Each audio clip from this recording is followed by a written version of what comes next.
हाय, क्या आप जानते हैं इंडिया में से कई बड़े एग्जाम्पल्स हैं जिन्होंने डिजिटल प्लेटफॉर्म के थ्रू अपनी जर्नी शुरू की और आज वो एक सक्सेसफुल बिजनेस मॉडल रन कर रहे हैं। फॉर एग्जाम्पल रविंद्रन बाइजू जिन्होंने बाइजूस के थ्रू एजुकेशनल सिस्टम को डिजिटलाइज किया, या फिर विजय शेखर शर्मा जिन्होंने पेटीएम बनाया। एंटरटेनमेंट की अगर बात करें तो मालिनी अग्रवाल जिन्होंने मिस मालिनी के थ्रू बॉलीवुड एंड लाइफस्टाइल को डिजिटलाइज किया।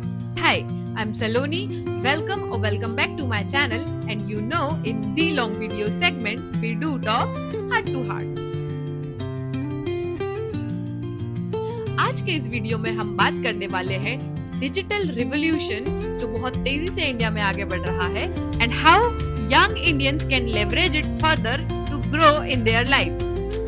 So let's get started. सबसे पहले क्या आपको पता है India is the sixth largest growing economy in the world.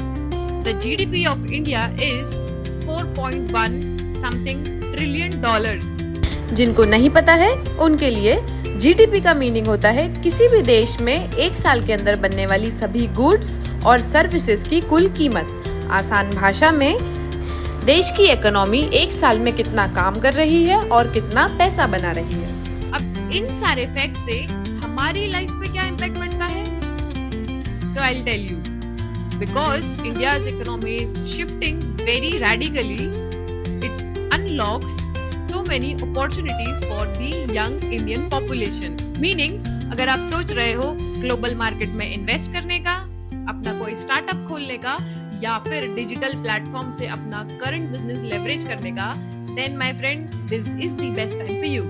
जहाँ एक तरफ इंडियन इकोनॉमी बढ़ रही है, वहाँ दूसरी तरफ digital shift is taking its on roots in India. ये ट्रेंड तो आपने भी नोटिस किया होगा कि किस तरह पूरे एक जनरेशन ने, जेन जी ने अपनी लाइफ का एक इनडिस्टिंग्विशेबल हिस्सा बना लिया है इस पूरे डिजिटल प्लेटफॉर्म को। वो डिजिटल कंजम्पशन सिर्फ अपनी एंटरटेनमेंट के लिए नहीं बल्कि skill set development, learning, global presence बनाने के लिए एंड व्हाट नॉट, इन सब चीजों के लिए वो लोग डिजिटल प्लेटफॉर्म को यूज कर रहे हैं। और देखा जाए तो ये ट्रेंड एक तरह से शहरों, छोटे शहरों और गांव के बीच के डिस्टेंस को कम कर रहा है। आज की डेट में देश के यंगस्टर्स चाहे वो टियर 2 सिटी में हो या गांव में हो, रूरल एरियाज में हो, they have equally access to all sort of social media platforms. जहां आज से कुछ साल पहले सोशल मीडिया प्लेटफॉर्म यूज किए जाते थे सिर्फ कुछ चीजों के लिए, फॉर एग्जाम्पल अपने फ्रेंड सर्कल में कनेक्शन बनाए रखे रहने के लिए या फिर एंटरटेनमेंट के लिए, आज की डेट में सोशल मीडिया की यूटिलिटी काफी हद तक बढ़ चुकी है। The young generation of India has even started content creation exponentially and बहुत छोटी उम्र में लोग अपने स्टार्टअप्स ओपन कर रहे हैं एंड बिकमिंग फाइनेंशियली फ्री।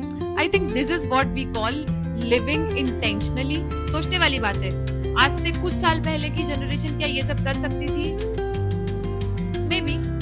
आज के इस वीडियो में हमने बात की कि किस तरह subconsciously digital revolution is helping Indian young minds to grow. आप मुझे बताइए कि क्या आप ये सब ऑलरेडी कर रहे हैं, और अगर नहीं कर रहे हैं तो here are some tips for you.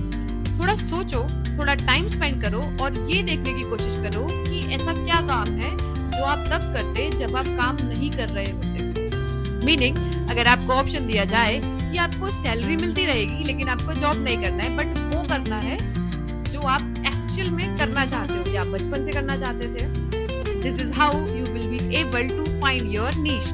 एक बार में आंसर नहीं मिलेगा, but at least you can make list of things जिसको आप करने के लिए पैशनेट हो। और जब आपके पास आपकी नीश होगी तो आपके पास पहला आंसर आ जाएगा, और जब आपके पास ये फर्स्ट आंसर आ जाएगा कि आपकी नीश ये है और ये काम करना आपको बहुत अच्छा लगता है, और अगर आपको ये अच्छी तरह से नहीं आता है, फॉर एग्जाम्पल अगर आपको डांस करना पसंद है और आपको अच्छे से नहीं आता है, तो डिजिटल क्लासेस का यूज करके you can always leverage your skill sets.